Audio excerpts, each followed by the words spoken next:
Okay, andito na naman tayo sa isa pang episode ng Not At Financial financial Advice. I'm advice. Kristan. Ito po si Tito G. Okay, at itong weekly episode natin, Tito, people are asking for more of this. Kaya pag-usapan naman natin ang mga iba't ibang bagay aside from just the Bitcoin price.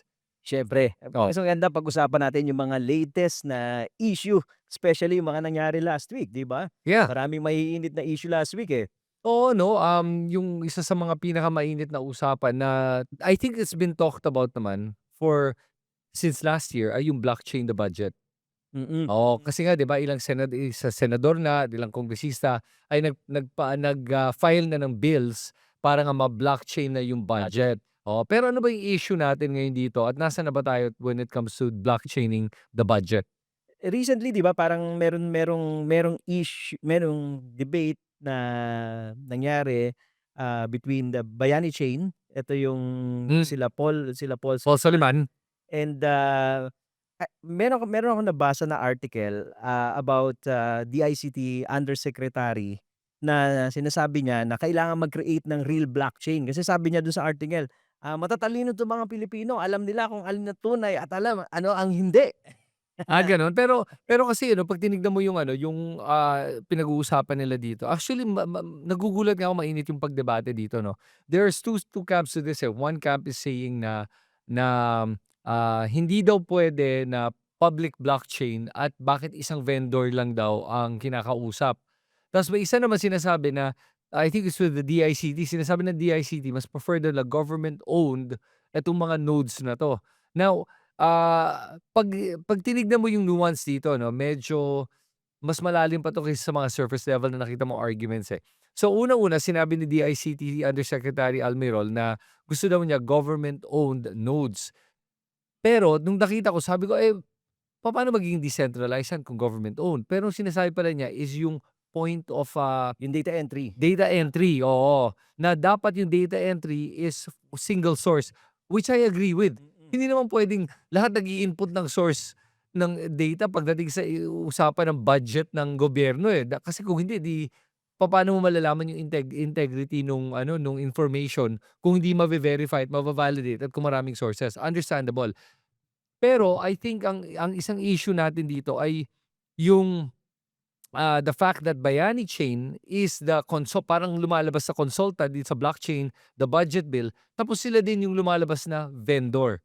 At naalala ko nga nung umpisa si, Bam Aquino parang nag-propose nga siya na maglalagay siya ng ₱500 million budget to To blockchain the blockchain the budget. budget, oo. Okay, ano nangyari dun, natuloy ba? Hindi, kasi tinanggal na niya. Kasi nga may mga backlash din yun, eh. Kasi parang saan mo nakuha yung ₱500 million na budget? I mean, he looked like he pulled it out of thin air. Walang basis yun, eh, kasi you can easily do that for a lot less than that, eh. So, eventually tinanggal yun kasi nga yung mga blockchains, mga public blockchains like Polygon for example, lumalabas, hindi ko alam kung sino but I would assume it's Polygon, ay nag-propose na, "You don't need to spend for it, we will spend for it."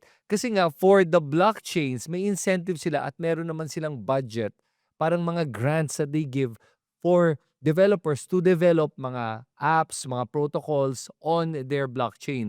Because if they can do that, tataas siyempre yung valuation at yung halaga mismo nung blockchain. Kumbaga kasi makaka-encourage yun ng users, eh, 'di ba, Yes. nung kanilang blockchain. Yes, ko So, kasi may value na mako-contribute yun sa kanila kaya they don't need to charge a single amount doon sa gagamit. yes, kasi nga kahit anong blockchain 'pag tinignan mo, sa lahat ng mga developers 'pag hindi niyo 'to alam ano, 'pag may gusto kayong proyektong gawin na may naisip kayong idea in terms of, a Web3 project in anything, you can actually get a grant from any of these blockchains at puwede mo i-shop around 'yan, "Oh, which one of you will give me the highest grant? Oh, I'll go on your blockchain."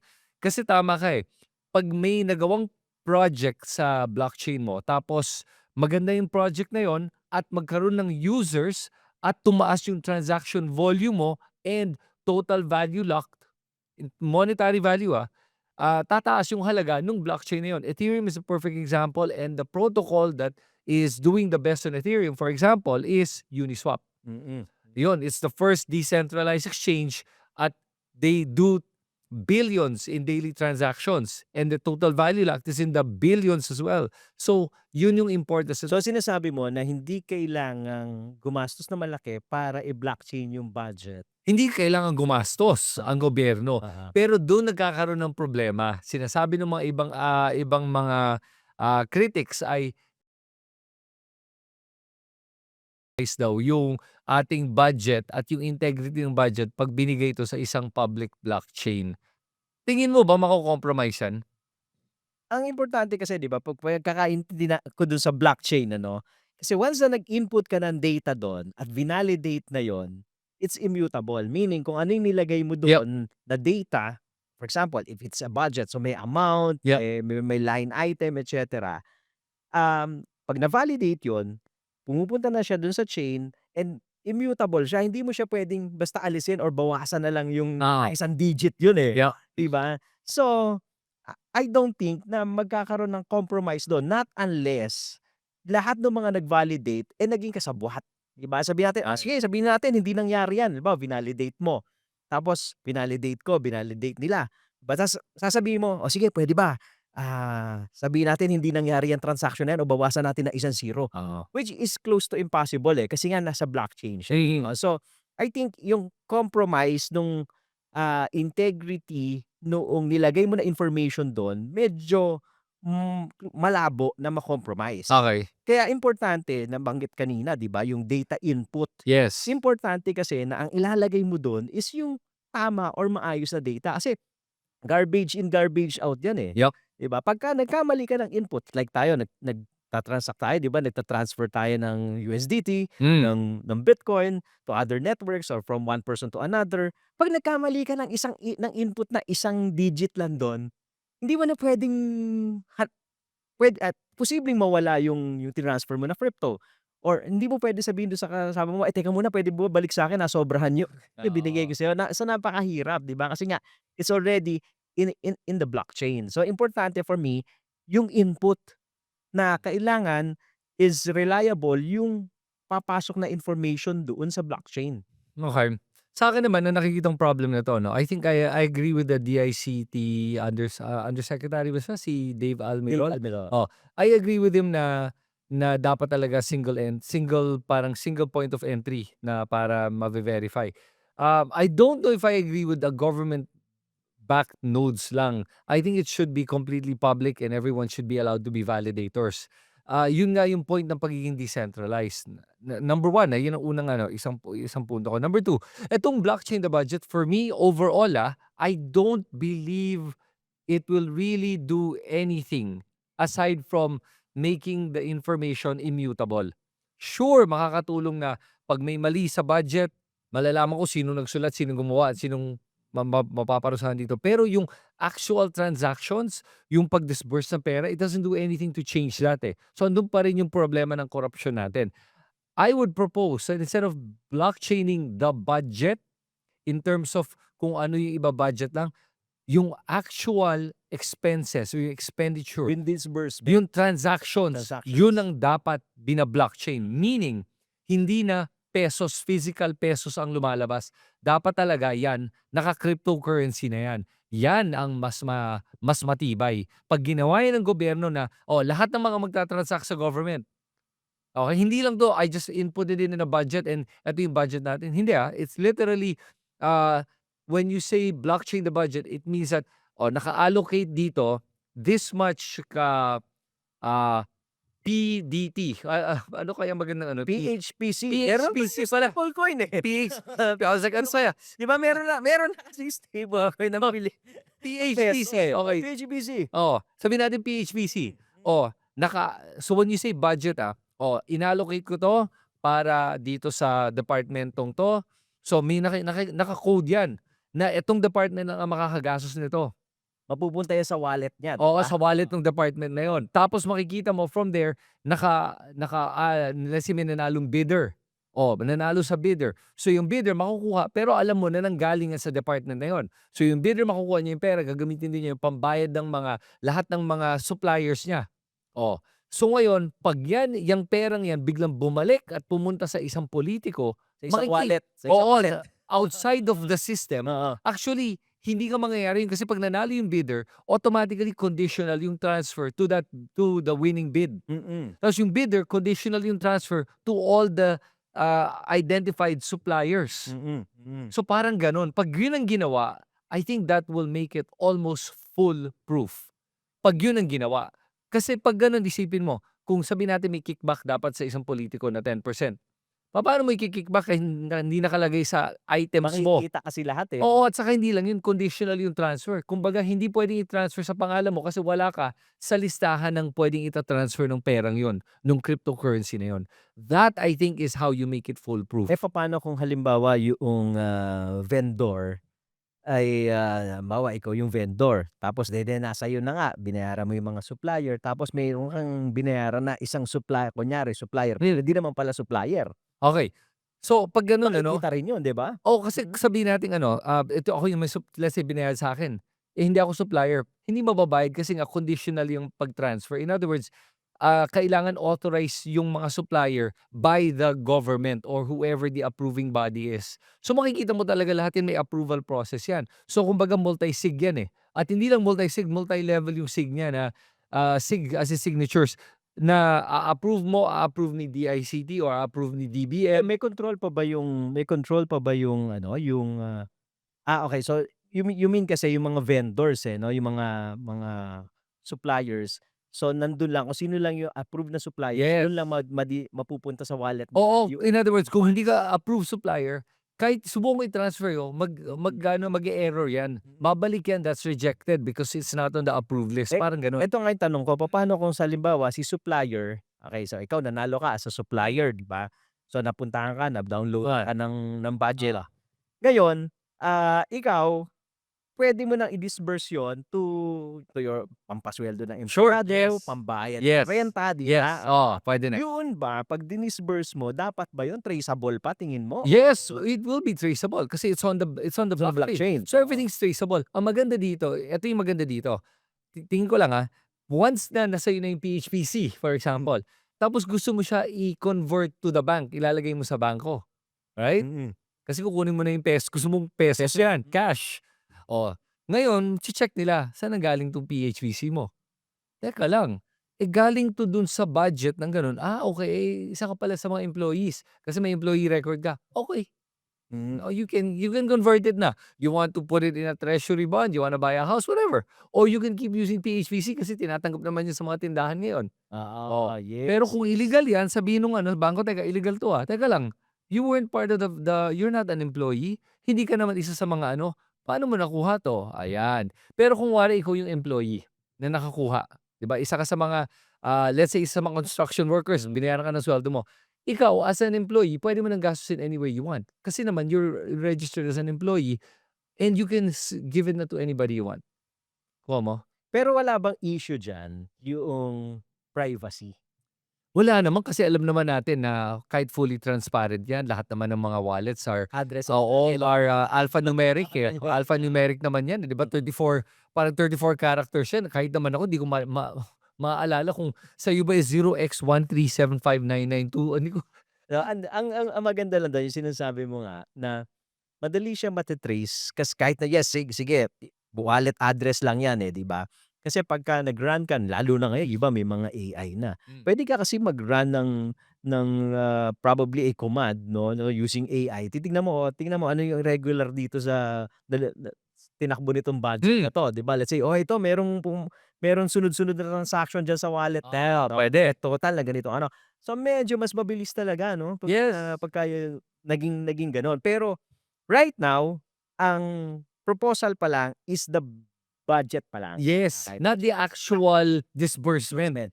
So yun yung iba, kaya the budget sa'kin naman, again, the reason I'm not that against it kasi nakikita ko it might be just a first step. Yes, oo. Ako Para nga lang din, eh. maramdaman ng gobyerno how this blockchain works kasi tingin ko hindi naiintindihan ng karamihan how this works. But it doesn't solve the real problem. Yung SARO ginawa na nga ngayon, the DBM SARO is done on the blockchain currently. It's live. Pero yun na nga, nakikita lang natin na auto binudget nila para dito, para diyan. Pero yung actual money is still going through the banking system. Tapos kailangan pa i-input balik sa budget na, ginastos ni gano'n. So it's manual. Yan yung problema nun. All this inputting of data is where the error could happen kasi it could still be na in-input na pinadala dito, ito yung amount, pero mali yung na-input. Tapos iba pala yung on the ground nangyari talaga sa bangko. Yun pa rin ang pwede mo magkakaroon ng discrepancy lang yan. Ang difference lang yung isa immutable, yung isa on the ground sabihin natin paper trail, iba din. But kahit na sabihin mong paper trail and who's to say that the one that's immutable is the correct one versus the one with the paper trail. So yung pa rin yung issue.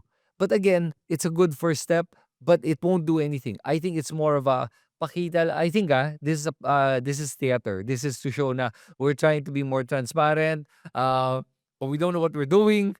Kaya sige, tuloy na lang natin 'to, bahala na at maniniwala na lang tayo sa ating mga consultants who are also gonna benefit from this. I mean, I love Paul Soliman. I think he's a great guy. Pero at the same time, kung ikaw yung consultant at ikaw din yung vendor mismo, medyo I think there's a conflict there. Hmm, If you're gonna be a consultant, be an independent consultant. Otherwise, be a vendor. oo. And if you're a vendor, I think the government should allow other vendors to propose to become the preferred vendor for the blockchain. Mm. Yun. Ako naman, I think this is a good start 'no, na, at least sinusubukan natin yung technology Mhm. and, we don't know kung hanggang saan aabutin but hopefully, itong start na 'to ay magtuloy-tuloy. Kumbaga yun nga ang pinagkukuwentuhan natin ma-roll out siya 'no ng hanggang sa disbursement ay mangyari. Kasi ako nag-aano lang ako, nag-i-imagine lang ako, Chris, eh. Kasi imaginin mo if traceable yon and transparent yon, imaginein mo yung confidence ng mga investors, 'di ba? Yeah. Natin, 'di ba? Sobrang laking taas ng confidence ng mga investors once na nagawa natin 'yun, eh, 'no? Or even if ako nga, even if makita lang na, okay, first step, sige, na-blockchain the budget. Okay, for example, the plan is meron kang phase 2, phase 3 ta's nakikita nila ini-implement Mm. natin sa blockchain, ano? Alam mo yung confidence level ng mga investors, tingin ko babalik at tataas 'yan, eh, kapagka nakita nila na seryoso yung ating, government na talagang maging transparent. Yeah. And I think the problem is with this blockchain, the budget, is yung implementation. Kasi you have to train all of these government employees na involved with the budget and inputting to do their job properly. Yun yung tingin ko mahirap. Hindi, I don't I think kasi ngayon siyempre may nag-i-input na yan maybe sa Excel or sa may program sila, eh, 'di okay. ba? So So, I think yun pa rin, eh, sa iba lang talaga yung maiiba lang talaga yung program at ang maganda nito maybe later on AI. right. 'Di ba? Oo, sabagay tama nga kasi on the front end naman pareho lang naman makikita nila, eh. Yung back end lang naman yung difference. The other thing na nakikita kong problem na 'to sorry, before I say the problem, but the other thing what I like about it is putting the Philippines on the map. Kasi we're the first country, if I'm not mistaken, to talk about blockchaining the budget. Wala Mm. pa akong narinig na ibang Narinig bansa yes. na pinag-uusapan 'to, so which is good. But, again ako, I would prefer if the discussion was not the budget, blockchaining it, but actually blockchaining the disbursements. So in other words, nagawa na yung budget.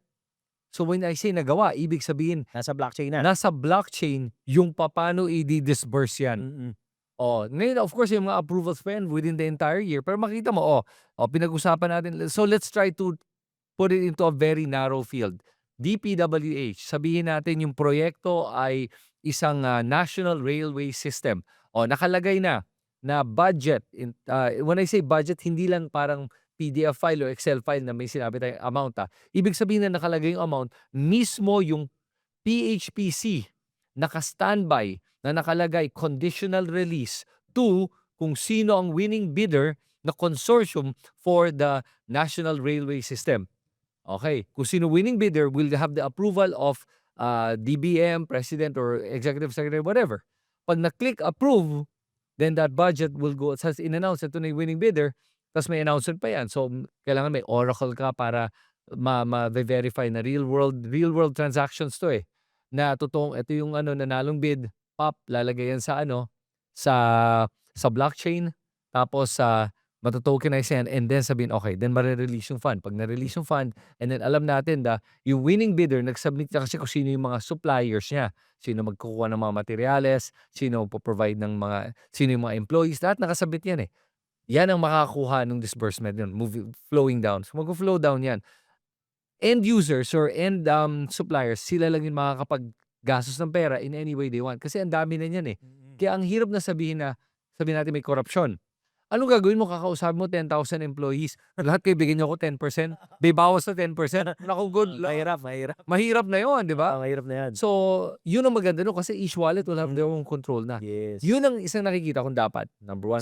Sana abutan natin 'yan ano, in our Ganda lifetime. nun. Ganda 'yun. Ganda nun. Kasi tingin ko 'pag mangyari yun talaga, good luck sa korapsyon. Oo, Kasi ngayon everything's traceable. oo, Kaya nga ang lakas ng korapsyon ngayon kasi nga, hindi traceable yung pera, eh. oo. Kasi cash nila Yung wini-withdraw. fiat system talaga is ano, is something na vulnerable talaga Sobra. to that, especially in countries na siyempre yung system mo is, not that strong, 'di ba? So, Yep.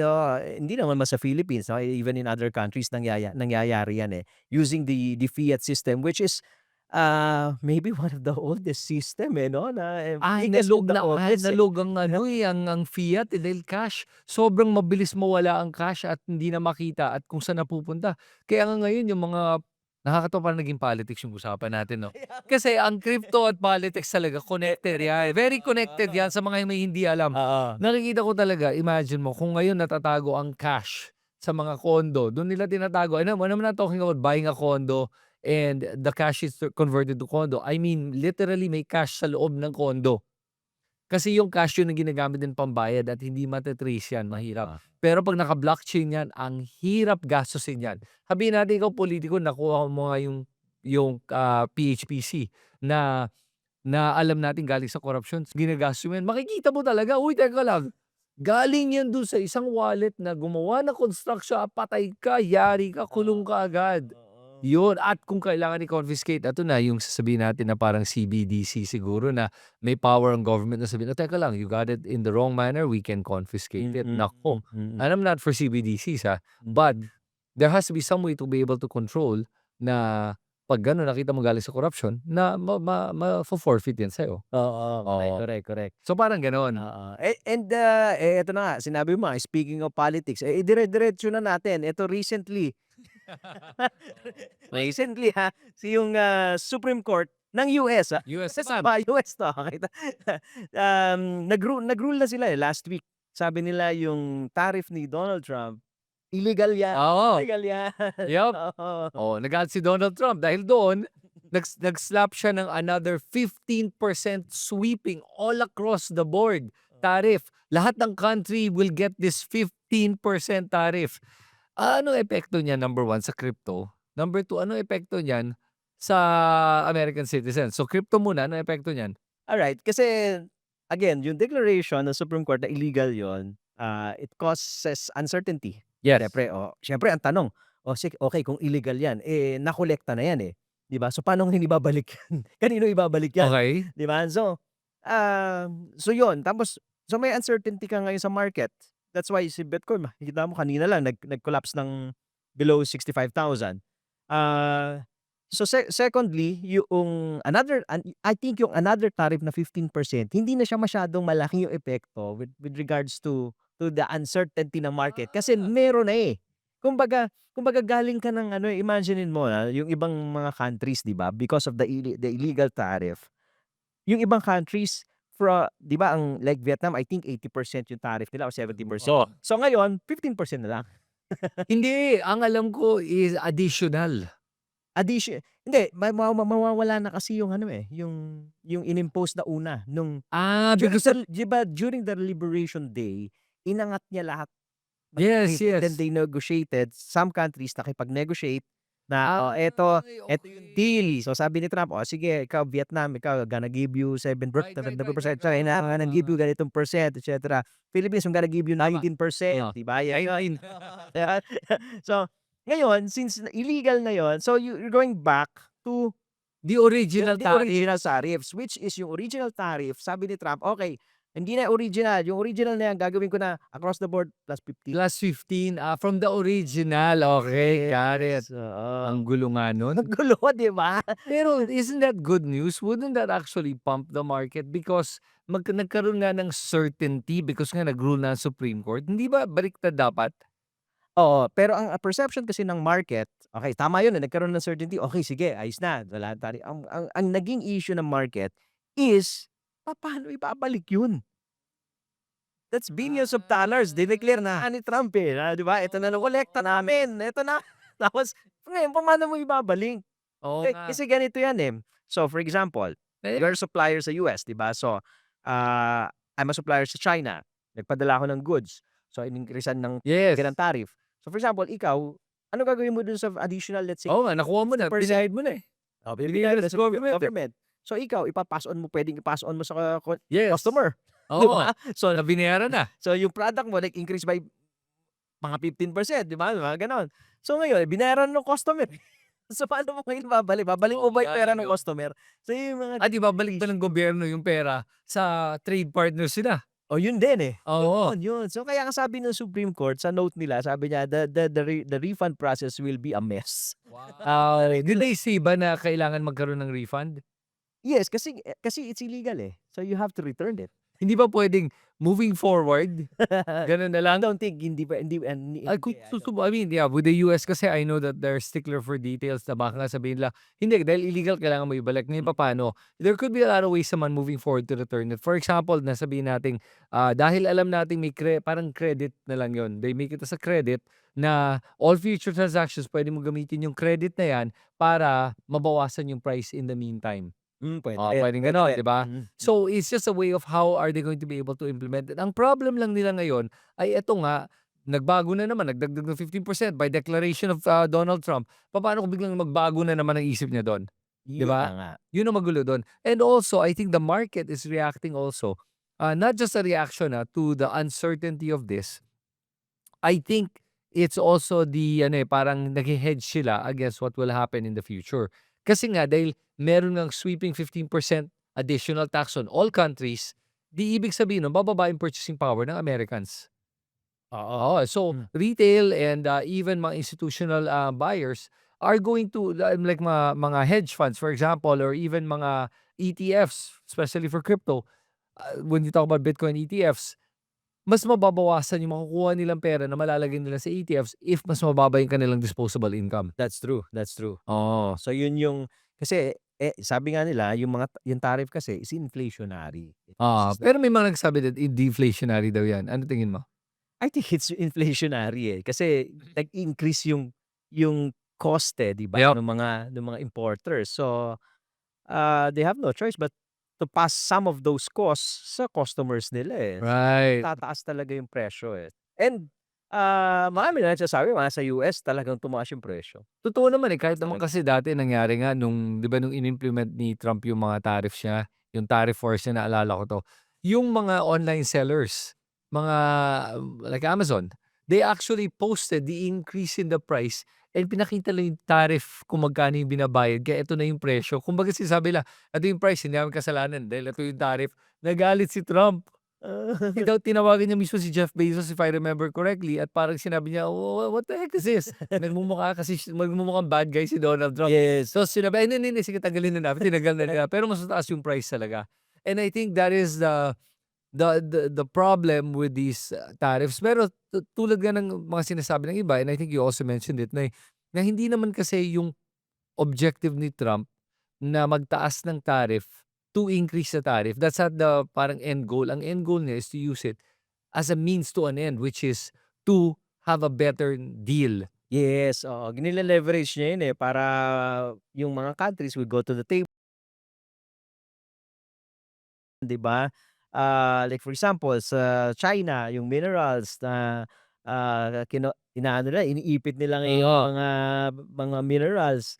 Ngayon 'pag nagkaroon ng tariff, magkakaroon ng negotiation. Oo, and in that negotiation, parang mas mananalo yung US. So, it depends I guess on how you look at it, if this is the end goal or is this a means to an end. At ang mga nag-a-argue na deflationary 'to, nakita ko argument kasi sinasabi nila, tingnan mo after niya sinabi na ito yung tariff tapos nag-backtrack siya. O ano nangyari? Mas maganda na yung deal nakuha natin. O 'di America wins, parang gano'n. Pero in terms of crypto, I think ang problema natin nga is, do you really believe that this has a long-term effect on the price of Bitcoin? Okay, yung long term I don't think meron. Okay, long term ha, but short term, yes meron. Okay, yung long term kasi, tingin ko sa Bitcoin pa rin is a cycle game. Okay, so what do I mean by cycle game? if you're going to notice, in the last bull market, yung last run, o yung last pump niya, every good news, pump ng pump yung price. Pag may bad news, disregard, 'di ba?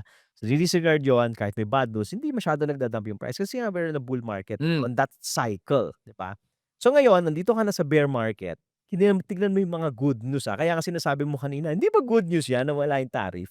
Pero hindi, 'di ba? Hindi nagpa-pump yung price Hmm. kahit na maraming mga good news. Actually, speaking of good news, recently meron ng quantitative easing, ang Oo nga. Federal Reserve, 'di ba? So Oh, that's a good news. pero Remember late last year, December, or last quarter ng 2025, 2 times reduce ng interest rate, Right. Federal Reserve, pero hindi Wala. pump. Good news Oh. 'yon, okey.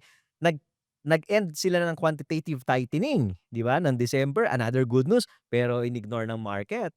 So right now, eto sinasabi mo nga yung tariff, tama ka, dapat good news, 'di ba? Kasi nung nagkaroon ng tariff, nag-collapse yung ayaw ng market ng tariff, bumaba yung price ng Bitcoin, pero ngayon wala, ayaw. So for me, long term kasi Bitcoin, follows the cycle pa rin, follows the cycle pa rin. Kaya mararamdaman mo 'to pagdating ng bull market, di-disregard naman niya lahat ng mga bad news, and then yung mga good news, yun naman yung sasakyan niya ng mga pump.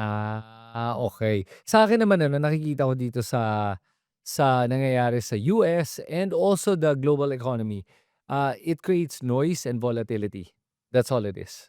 But, as we can see nga, tama ka, that Bitcoin does follow a cycle, and that cycle is intact and has been intact except na parang medyo accelerated yung bagsak. Accelerated in terms of time. We were expecting this to be a lot later in the year, pero nangyari na lahat 'to within the first month. I mean, andito pa tayo sa February ta's bumagsak na ng ganito yung presyo. Pero tingin ko, even having said that, I think it'll still go through that same trend overall within that same path na dinaanan ng Bitcoin in the last cycle and in the cycle before that. Yung pa rin, kahit na chinart mo yun, i-move forward mo yung drawing mo, yung pattern niya, ganun pa rin yung pattern, eh. Yeah, merong isang, study na tinignan nila yung from bottom to top and top to bottom. Bottom to top. So, from the lowest point to the highest point, Yes, from the okay? lowest point To the ng bear all-time high. market to the all-time high of the next bull market, Okay? binilang nila yon. It's 660. 1,060, Yeah, 1,060 1,060 days days. approximately. Okay, so days yung binilang nila, 1,060 days. So approximately nagre-range siya gano'n for the past, 3 cycles. 3 Do'n na siya, cycle. 1,000 plus na days, from bottom to top, and then pagpababa naman from top to bottom, 360 something days. Mga 365 is actually exactly a year lumalabas, eh. Yes, So, ang sinasabi mo, that the bull cycle will last 1,060 days. No, that's From the bottom from the bottom to top. to the top. I mean, but it's an upward trend. Yes, Okay. yes. Tapos ang downward trend from the all-time high to The the bottom. bottom, Mm. the absolute bottom, is 1 year. Yes. Mm. So, nag-hold yan for this cycle. And in Yes. the last 3 cycles, The last since cycles, yes. 2016 cycle, from the 2016 cycle all the way to today, Yes. nag-hold yan. Mm. Wow! Kasi yung previous bull market, not the recent one, yung previous bull market, nag-top siya ng November, eh. Yes. And then 1 year after, nag-bottom out ng November Right. din. 1 year after, yun yung FTX collapse. Oh, wow! Oo. Prior to that, yung prior bull market to that cycle, that was I think 2017, Yep. okay, nag-top ng December. Yes. Tapos nag-bottom out 1 year after, December din. December din, 2018. Oh, really? Nag-bottom out, So ngayon nag-top tayo ng October, okay, Magbo-bottom tayo ng October 2026. October 2026. Approximately. Approximately. Wow! Approximately. So sa February pa lang tayo, medyo Medyo mababa na nga, eh. mababa na yung presyo. Bihira naman, akala ko pa naman bottom na 'to sa'kin. There's a part of me kasi gusto ko na ngang bottom na 'to kasi I wanna see it start going up again. Pero there's also a part of me that I don't mind kung mag-bottom pa 'tong bottom natin, kung mag-dip pa if the dip dips more. Pagdi-dip ba yung dip? Kasi there's a chance to accumulate. Yes. Okay. Mm. Ngayon also, so kung sinasabi mo hindi pa 'to bottom, yun ba sinasabi mo sa'kin? I'm not saying, there's a possibility na yung 60K natin is not yet the bottom. Using that, logic 'no na 365 days pa tayo, Right. yung pababa. Kasi right now kung from October to February, so that's, ilang months pa lang, 4 months pa lang. Yeah. November, December, di ba? Yeah. 4 months 4 pa lang, months pa lang and Oo. sus, we have another 8 to go. Oo, 8 months pa. Wow! May 8 months pa tayo. But I don't think ako naman tingin ko based sa price action and, sa technicals naman, I don't think, we're gonna see yung sobrang lalim na bottom like a 90% correction, eh. Kasi usually Bitcoin corrects 90%, 80 to 90, 80, no sorry, 80, Bitcoin? 80%. Oo, like the last Percent, the last time was 77. 77, oo. The last time was 77. I don't think aabot tayo ng Yeah, 77. at saka 'pag tinignan mo naman every cycle, pababa ng pababa yung ano niya, volatility niya o yung yung top to bottom niya, pababa ng pababa yung actual percentage. So, I think it started at about 80 something, tapos, eventually umabot tayo to go down to 77% na lang. Yes. Now at 77%, if that's the case, ano yung nakikita mo?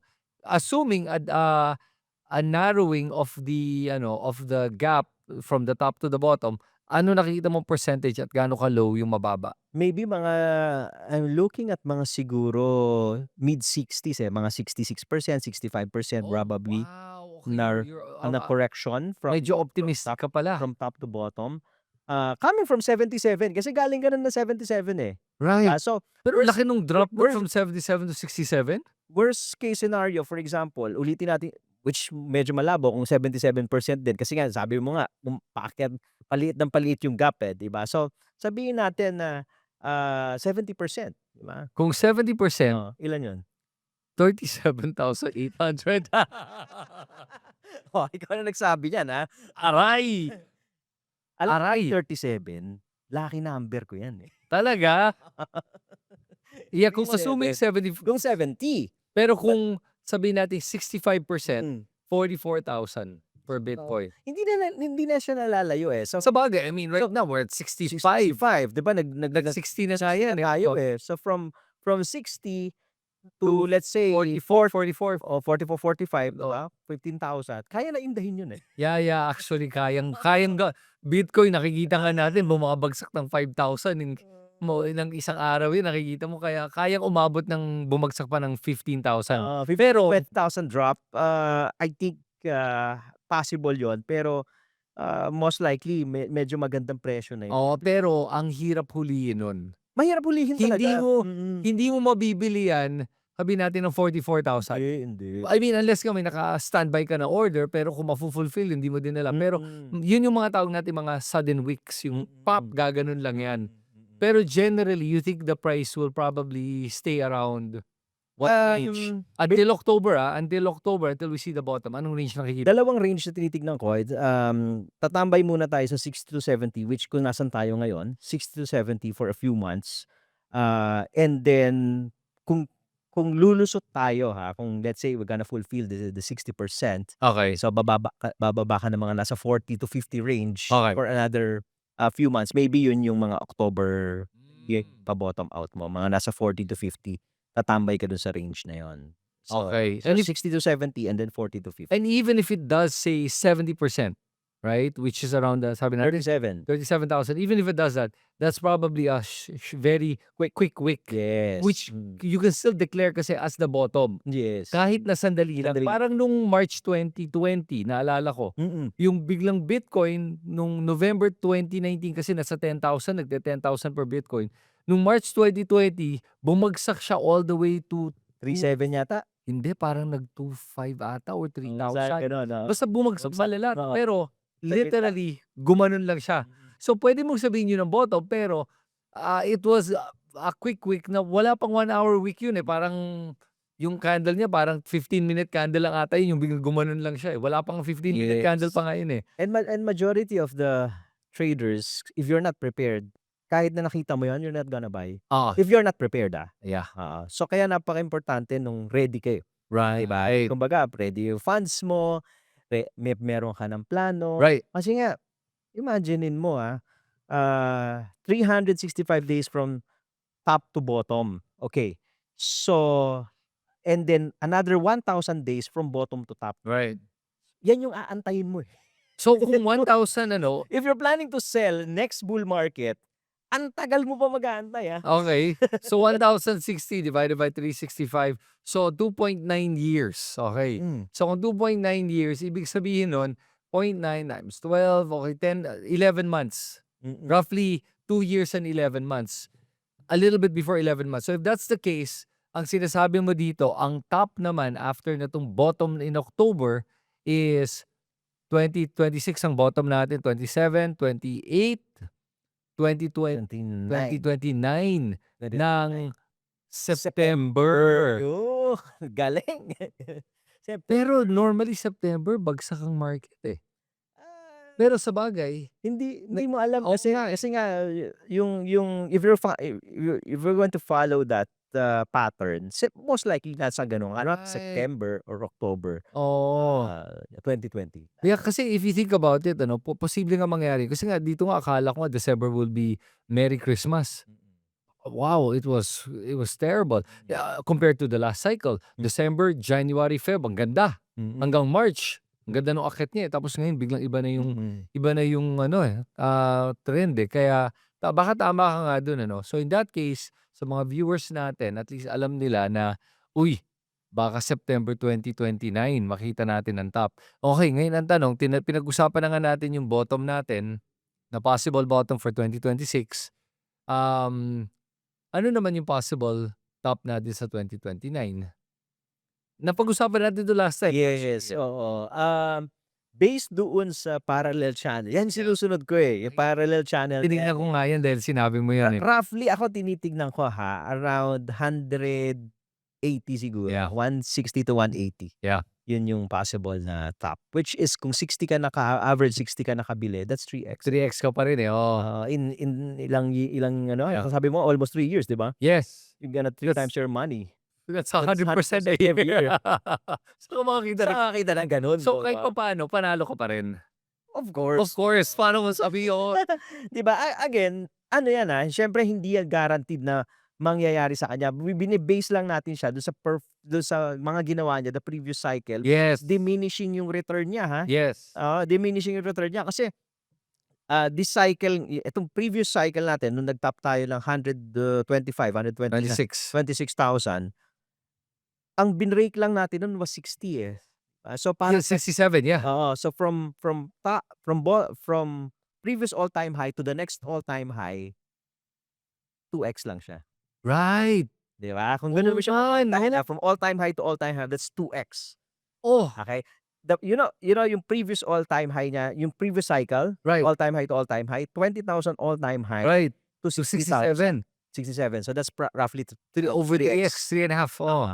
So itong next natin, probably from all-time high na 129 to 180, that's mga 1.5. Oh, 1.5%, 1.5x na lang. 1.5x ka na. Wow. Kung dun ka bumili sa 100 sa top. Oo, sa top, Kaya tayo may plano tayo, dun natin gusto bumili Sa sa para sa gano'n, paano makakaya mo pa sige, mag-3x. kung gano'n, sabihin nating ano, from the 67, 'di ba yung 67, tapos bumaba siya to 15, from 15 to 126, Ang layo nun, 'di ba? almost na ano ka, 9x ka nun. Oh, Kung dun ka nakabili sa oo. 15, 'di ba? Pero ngayon sa bottom nito, kung sabihin natin kasi 15 naman, ang lala nung bottom na yun. Kasi from 15, that's 5,000 below the previous all-time high, 'di ba? If that's the case, sabihin natin ngayon, 67 ta's bumaba tayo to 45, sabihin mo ng 45. Eh, kung sabihin mo na ngang tumama nga ng 40, tapos bumana tayo from 40 to 180. Oh, gaano Ilang kalaki, ano? x yun? Oh, ilang x yun, malaki yun. 4x, 4.5. Oh, 4.5x ka nun. Oh, One puwede. Oo. 40 ka, kung 40 ka Kung 40, pero hindi, that's not as good pa rin as the 15 to 126. Yes. Yun yung 9x yun, eh, oo. Kasi nga diminishing na siya. Diminishing na. Pero still good kasi, kung financial assets parang ang hirap makahanap nung gano'n, even in the stock market, that will give you yung confident ako, for me, yung confident return na in 3 years I can, yung money ko will still be intact and Oo. maybe kikita ka ng kahit nga doble lang, eh. Oo nga, eh, totoo. Oo, 'di ba? 3x ano, Oo, puwede pa 3x 3x. puwede pa rin. So, you're talking 3x to 4x lumalabas depending kung saan hindi. Depende kung ano magiging average mo, eh. Depende kung ano siyempre, if you're doing DCA like me, depende kung ano magiging average mo. Right. So kung halimbawa Sabagay, maging average mo 50 and ah, then you sold out at, 180. 180, 'di ba? So meron ka pa ring mga 3.5x. Oo. So, dapat talaga ano tinitignan natin yung ating ano cost average ano, kaya ikaw ginagawa mo nga yung cost average ngayon. Mm. Okey. So, tingin mo at this price right now, 'pag bababa pa 'to baka magco-cost average nga tayo at 60. Most likely ang tinitignan ko na average ko this cycle is 60, eh. Mas 60. happy na having an average of, 60,000 this cycle. Oo. Okey na ako dun. Ah, Grabe. kung anything below that, let's say 55, 50, anything below that, sobrang bonus na sa'kin. So Wow! ganyan ako mag-ano, eh, ganyan ako mag-anticipate ng ano, eh, ng Gano'n market, yung eh. disiplina mo Oo. tito. Kasi ang hirap na ma-hype ka, eh, ng sarili mo. Yun pinakamahirap, eh, 'di ba? Okey na ma-hype ka yung ma-hype ka ng iba masakit na nga, eh, pero yung sarili mo ikaw pa ng hype, Oo nga, eh. mas mahirap, eh, mas mahirap, eh, but it's very painful, eh. So at 60 average okey na ako, kahit 65 okey na ako diyan, Oo, average. 60-65, yeah. Oo, Halos okey 3x na pa rin ako yun kahit diyan. papaano, eh, oo. Okey, so kung gano'n ano tito, this week, for the viewers, wala, sideways lang tayo ngayon? Yeah, kanina we're trying to breach, the $65,000 level pero hinugot natin, eh. So as long as the $65,000 holds on a daily, hindi tayo magko-close below that, maybe we're gonna range lang sa 65 to $70,000. But if we breach the 65,000, we close on a daily sa below 65,000, we're gonna revisit ulit yung 60, eh. Kaya below 60 ka na ulit, eh. Okey. Oo. At posibleng makita natin 'to siguro after that baka ba if ma-breach nga yun, baka mag-below 60. Oh, that's a possibility kasi pagka minsan kasi depende dun sa ano, eh, sa nili-liquidate nila kung gaano karami. Yes. 'Pag masyadong maraming naka-long, they can push the price pa lower, eh. Yun ang ano, mga tinitignan ng mga tao 'no, when it comes to mga leverage trades. Kasi that's what creates the volatility, if you think about it. Mm. Without the leverage trades, the volatility will be a lot less, 'di ba? Okay, how does having a lot of longs affect the price downwards versus kung marami namang short, usually, it can affect the price upward naman. Sa pagkakaintindi ko, ganito yung simple na arithmetic na pagkakaintindi ko. If you are the exchange and maraming mga naka-long and, nag-pump yung price, you have to pay the longs, eh, right? Yes. Kasi, if you're the market maker, bayaran mo 'tong mga 'to kasi 'pag nag-close ng position yan, nag-take profit yan, Saan magagaling saan yung pera, eh? manggagaling yung pera? Hindi naman kung hindi kaya i-cover ng may Yes. mali-liquidate kang naka-short, eh. Kung Yes. konti yung mga naka-short na yon, mag-aabono ka, Yeah. 'di ba? Gano'n kasimple yung analogy ko, eh. So, what will incentivize you to push the price up? Eh, mag-aabono ka versus kung pu-push ko pababa yan, 'di ba? Pakikitain ko 'tong mga konting naka-short, pero ang dami kong makukuhang naka-long, ang dami kong masusungkit na naka-long, 'di ba? Okey. So, kaya Wait, sinasabi mo, nagkakaroon ng volatility, eh. Tapos nai-stuck yung price kasi depende dun sa ratio ng mga naka-long at ang sinasabi mo mina-manipulate ba ng mga market makers natin 'to? wala akong sinabing gano'n. Okey. Akala ko yun ang ini-imply mo sa ano mo, eh, sa Ang sinasabi ko analogy lang mo, that's eh. business. Gano'n, okey. Hindi kasi para sa'kin na nakikita ko naman dito, 'pag marami kasing long and not enough shorts supporting it, eventually mag-uunahan yung mga long to either, close their orders or to close their positions.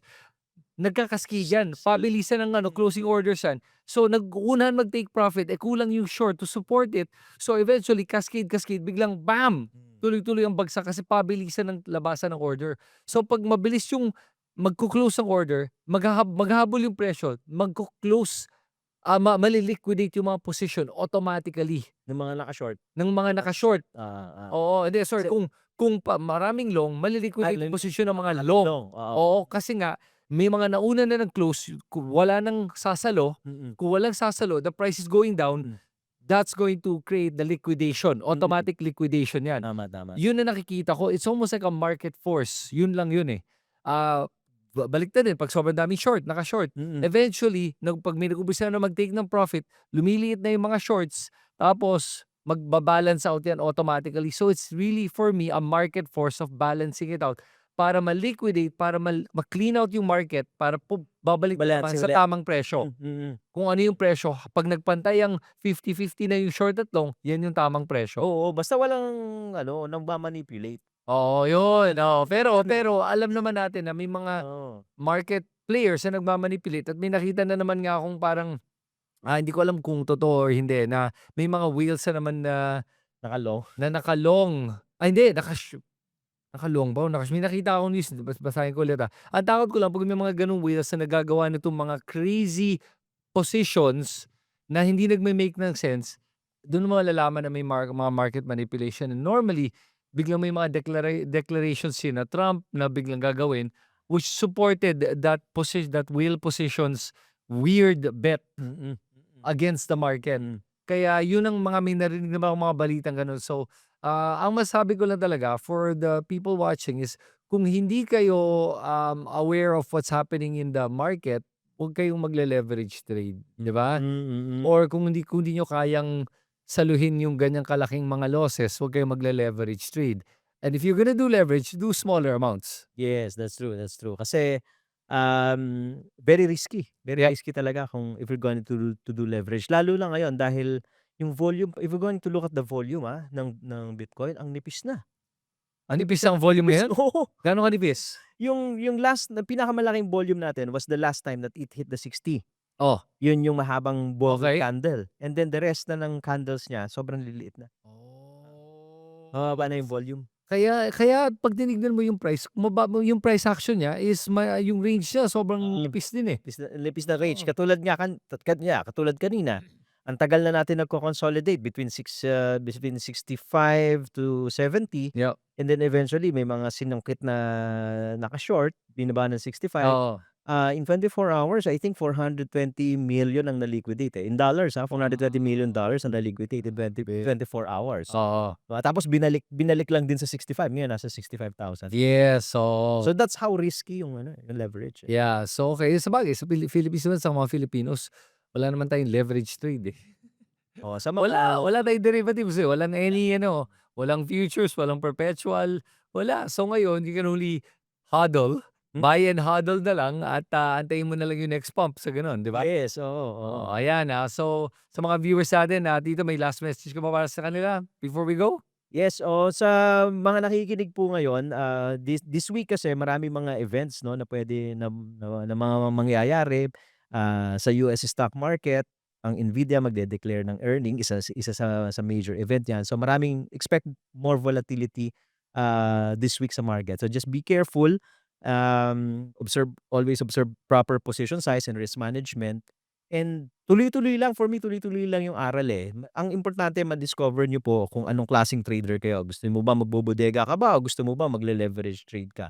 So kahit ano ka man dun, kung anong trader ang pipiliin mo, kailangan pagbutihan mo, eh. Because you are competing with the smartest mind in the world. Or with the shrewdest minds in the world.